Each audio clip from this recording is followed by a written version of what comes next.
Hello guys, I'm Mary. My husband Aidan and I were in a very happy marriage right until the day God took him away from me. He was my lifeline and my greatest support. Aidan was a husband like no other. So his unexpected death really crushed me and our daughter Sylvia. He was a doting father and together we had the perfect family. Aidan passed away after my daughter had just graduated college. Aidan was very proud of Sylvia's achievements, even when his own family dismissed them. You see, Aidan's brother Dale is actually a misogynistic man. Ever since Sylvia was little, he often made fun of us for having a daughter. He had a son who was the definition of a bully, but Dale always praised him because he was a boy. We usually ignored everything until Dale's son started to severely bully my daughter. He called her names and told her that she was useless because she was a girl. It crushed our daughter's confidence and really made her feel insecure. That was when we confronted Dale about this. Dale, as usual, dismissed his son's actions and said, "Why are you being so dramatic about this? He's just a kid. Boys will be boys, you know." That is not true. Your son is 15, Dale. He needs to know better than to be such a bully to his own cousin. Oh God, your daughter is just being a crybaby like girls are. Looks like my son was right. A weakling like her will never amount to anything. Don't you dare talk about my daughter like that. My daughter is way better than your son, who is nothing but a bully.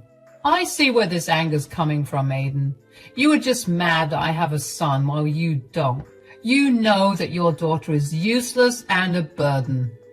My daughter is not a burden. She's the best thing that ever happened to me, and I won't have anyone say otherwise.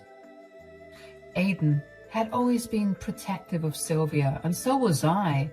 That day, we had a big fight with Dale, after which we were low contact. They lived in a different state, so we didn't see them often anyway. They were banned from the house, and we only talked on the phone sometimes.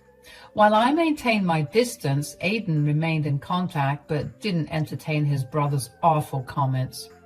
So, we were able to stay away from his awful mentality for years. Dale got back into our lives when Aidan passed away from a car accident. It happened out of the blue and it destroyed us completely. Sylvia and I had a hard time accepting what happened and moving on from it. Dale was also crushed, and we came together as a family to grieve Aidan. I won't lie, but he was genuinely crushed after his brother's death. He loved his brother after all. Anyway, Aidan's death brought us back in contact, and Dale used to check up on me and Sylvia from time to time. So my daughter and I gave him a chance to see if we could repair our relationship. Things were actually going really well until one day he came to visit me and Sylvia. It was Aidan's birthday and the first one after he was gone. So we allowed Dale to come to stay with us just so we could remember the good memories we had with my husband. Sylvia was also staying with me because she wanted to be closer to me after Aidan passed away. When Dale and I had this conversation, Sylvia was out to get groceries. Dale and I were talking about finances. Since I was a stay-at-home wife, Dale had been concerned about how I would handle everything. Surprisingly, he brought up the fact that my husband had a life insurance policy that paid me a lot of money after he passed. Dale brought up that topic and said, "So, Aidan left you a hefty life insurance policy. I think it paid off pretty well." Yes, he was always worried about what would happen after he died, so he had planned well. "Yeah, Aidan had always been good with money, so what are you going to do with the life insurance money now?" "I'm actually thinking about giving Sylvia a part of the life insurance money." "What? Why would you do that?" Well, Sylvia has been wanting to pursue a master's degree for a while now. She doesn't have enough money for that, and student loans will cripple her. She was lucky to have a college fund from my late parents, but she had to take out loans if she wanted to pursue her master's, so I've been thinking about helping her. Are you sure about that? I think you should think about this a little more. To me, it doesn't sound like a wise decision. Why would you say that? Dale, you too invested in your son's education since he didn't have a college fund. Yeah, but my son is a man. Why bother wasting your money on a girl child?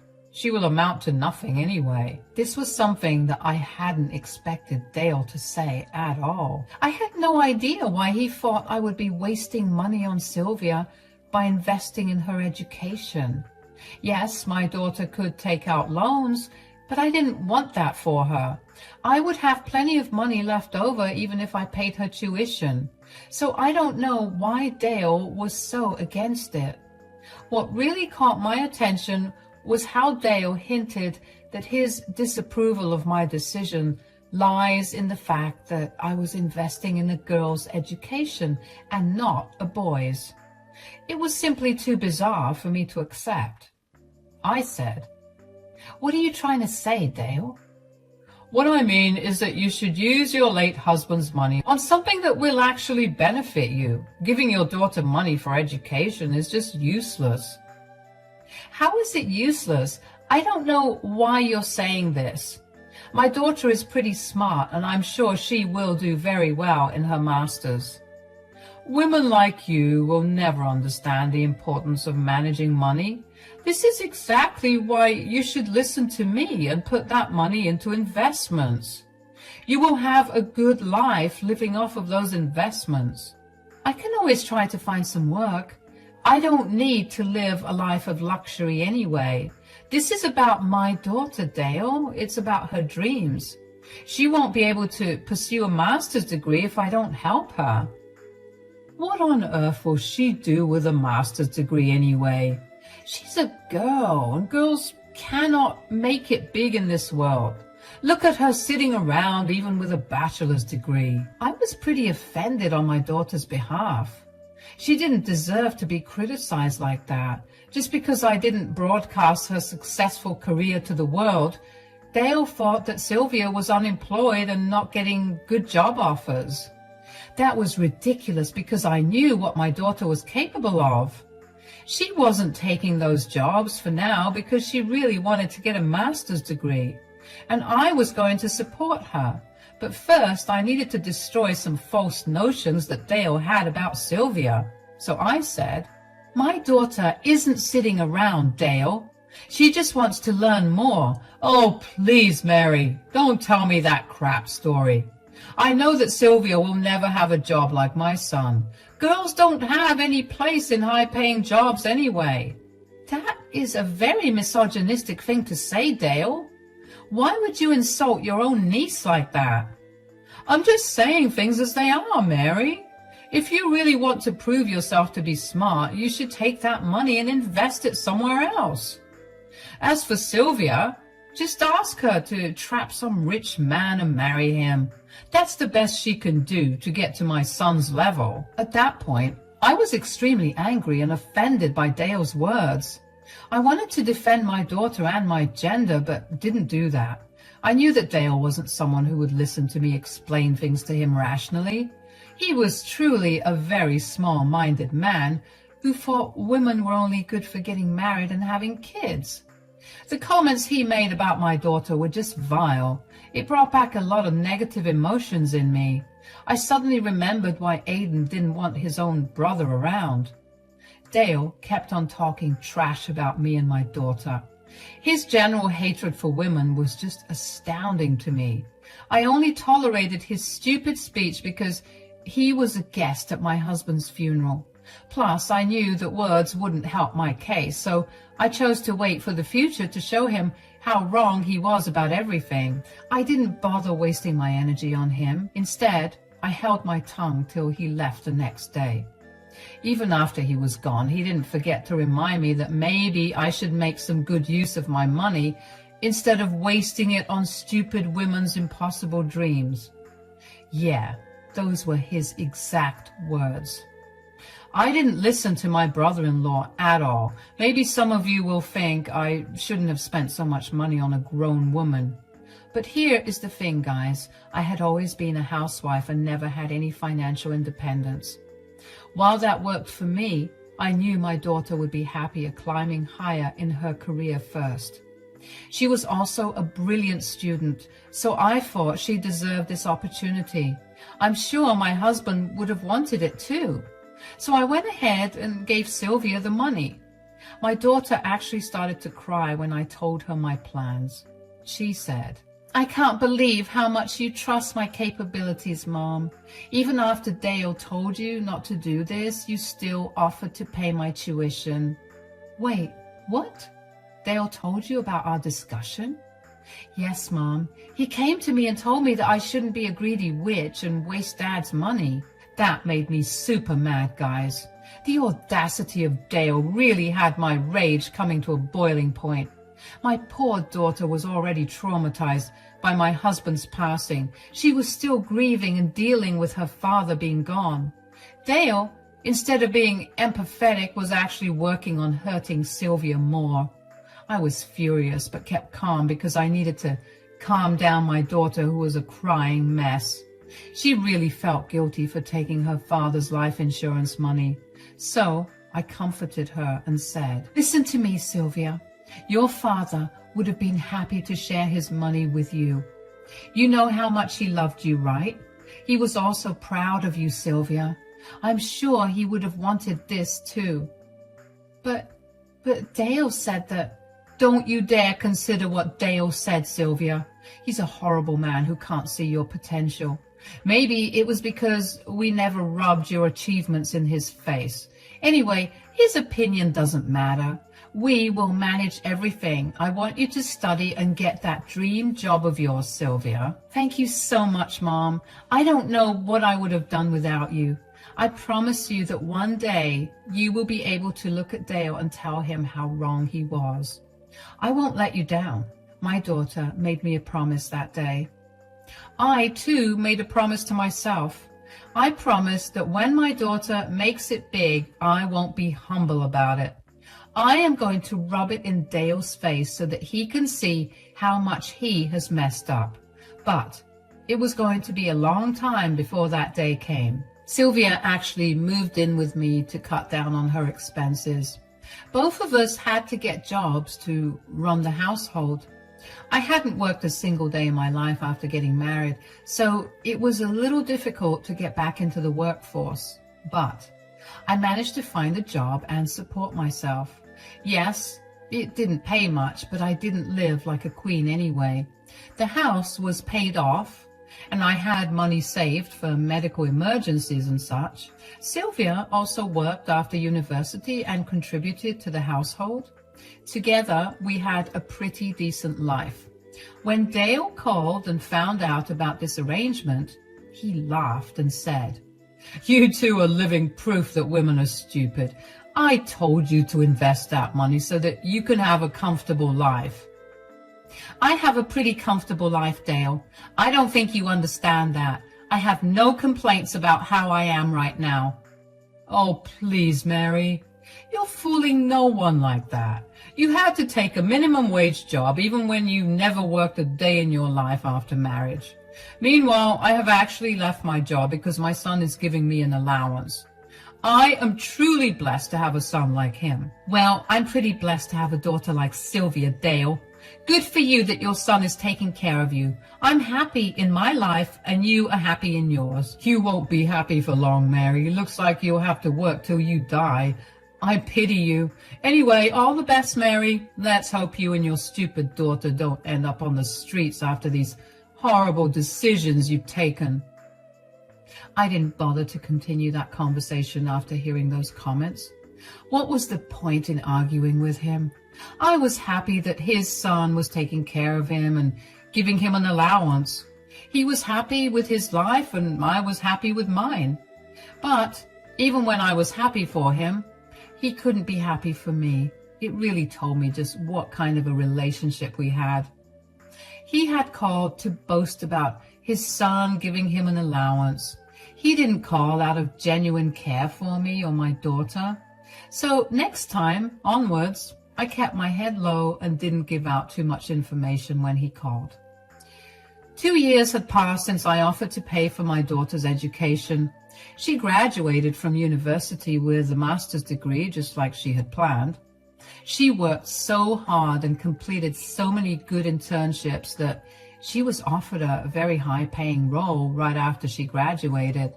She took the position because it was just one step closer to her goal.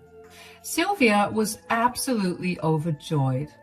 I attended her graduation with my sister and cried when she was handed her degree. Seeing her succeed in life really made everything worth it. Mom, guess what I found out today? What is it, Sylvia? Uncle Dale's son works at my office here. Oh my God, really? How did you know? He doesn't work directly under me because I'm several levels above him, but you can say that I am actually his boss. I saw his name pop up on the list of people I needed to talk to, and that's when I recognized him. Wow. Is he at least a nice man, or did he take after his horrible father?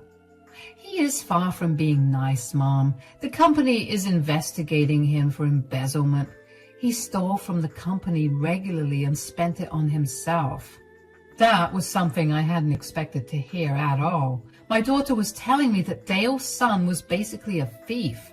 The man Dale compared my daughter to was an actual thief. It made me chuckle a little, actually. Dale was so proud of his son for nothing. I said to Sylvia, "That is some news, Sylvia. I guess Dale's son isn't as bright as he had made it out to be." "Nope.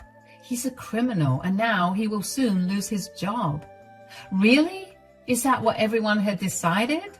"Yes, Mom. I didn't get to vote because he is related to me, but I was asked for my opinion at the meeting, and I told them to fire him." "You made the right decision, Sylvia. Good for you, not protecting a criminal just because they are family. Watch out, though, Mom. I have a feeling Dale will be having a word with you soon." "You think he may want me to ask you to give his son the job back?" "Yep. He will try that for sure. Dale's son tried to get me on his side and was surprised when I recommended that he get fired. He tried to approach me later to talk, but I walked away as soon as possible. I was really surprised to hear that my nephew had been doing something illegal. I mean, I knew that his father was a problematic person, but I didn't think Dale's son would also turn out to be a thief. Looks like Dale's son was able to maintain his family and support his father only because he was stealing from the company. Who knows why he did it, though? There may be a number of different reasons. All I could do at that time was speculate. But, like my daughter, I too had a feeling Dale would show up to my house or give me a call for this. And I would be prepared to give him a piece of my mind. Dale didn't show up to my place right away. Instead, he called me first and tried to start with some small talk. I played along because I didn't want to show him my cards yet. As the small talk progressed, Dale started to stutter a bit and said, I don't know if you've heard, but your daughter is working in my son's company." "I'm pretty sure it's not your son's company. He's just an employee there, and my daughter is his boss there." "Yes, well, she made it quite big, right?" "Get to the point, Dale. I know you haven't called me to hear about my daughter. Just tell me what you want."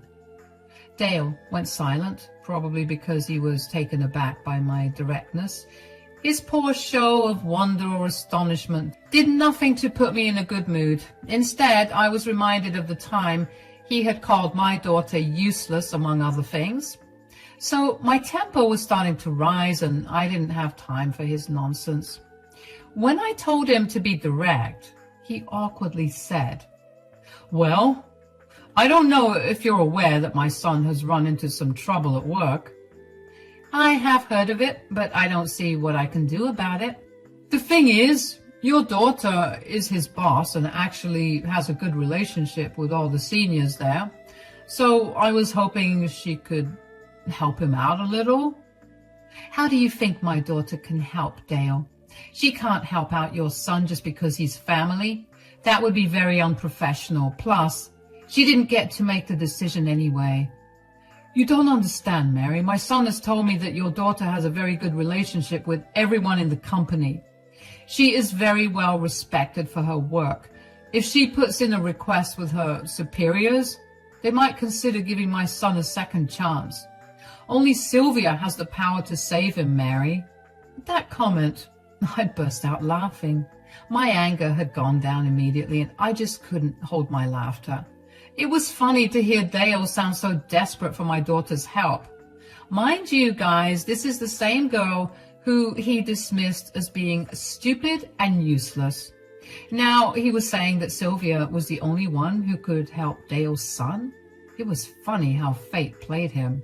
I said, "That's weird coming from you. I still remember how you said that she would not amount to anything." "Oh, that. It was such a long time ago, Mary. Let's not talk about that. Clearly I was wrong." "I don't think I can forget about that, Dale. You said some pretty big words and even filled my daughter's head with some nasty thoughts about wasting her father's money." "I made a mistake, Mary. I didn't know your daughter was so capable. I wouldn't have said those things if I had known." "That doesn't change anything, Dale.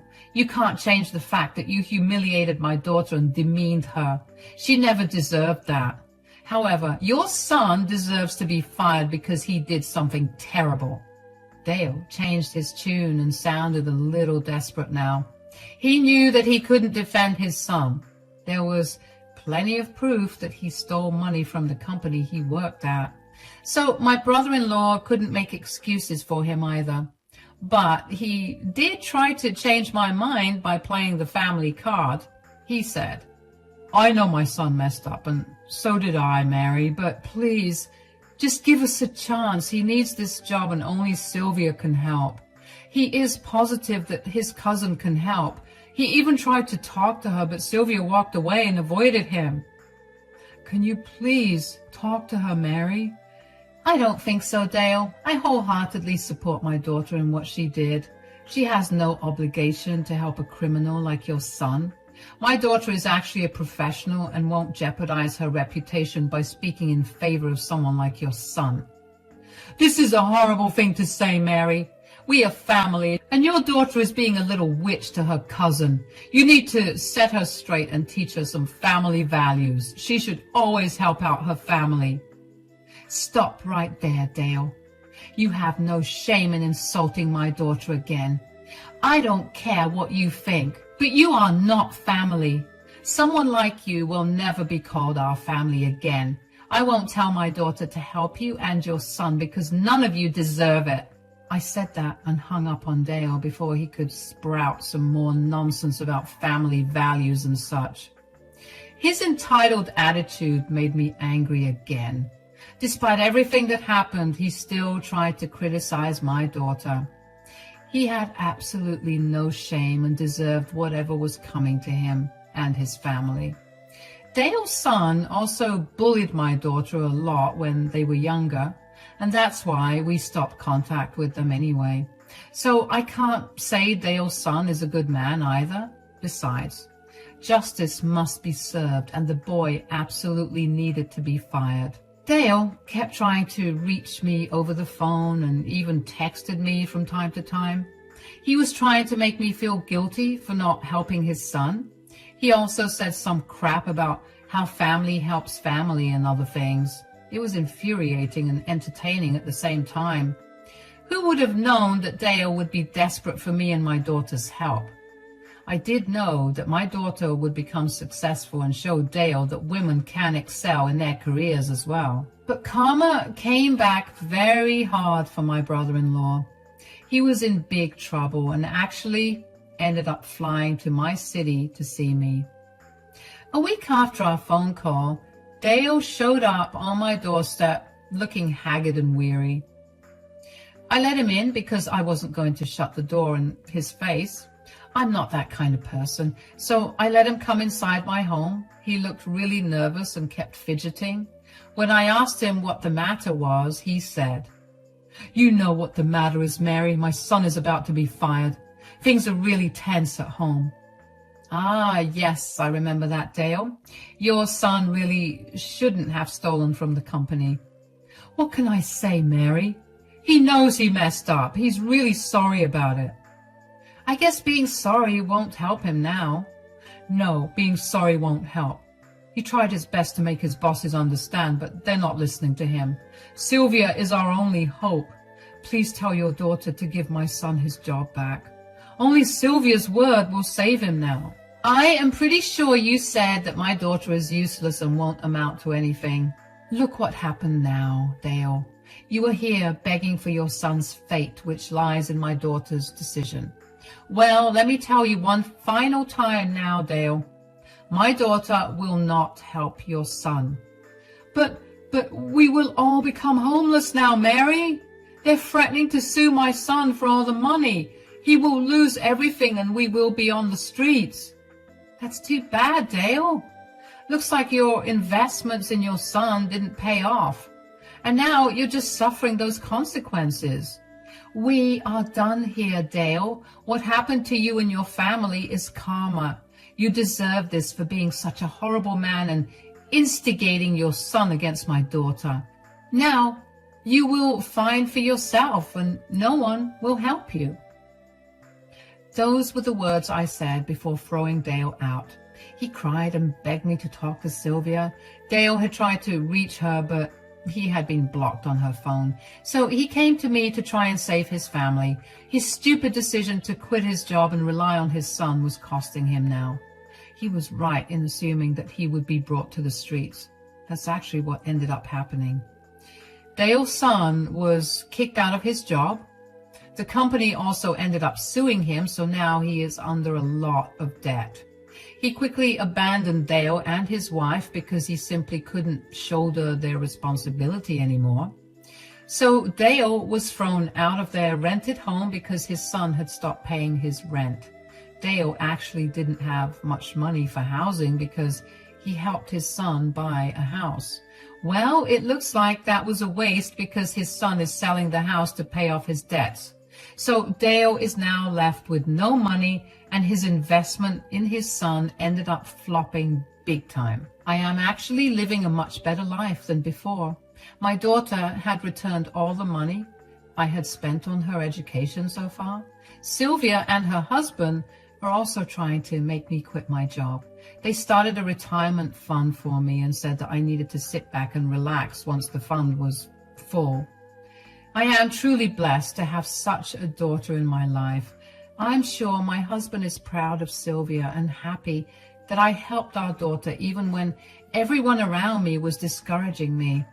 I didn't listen to them because I had faith in my daughter and wanted to support her as long as I could. Today, I am proud to say that my daughter has shown my stupid brother-in-law how wrong he had been about her.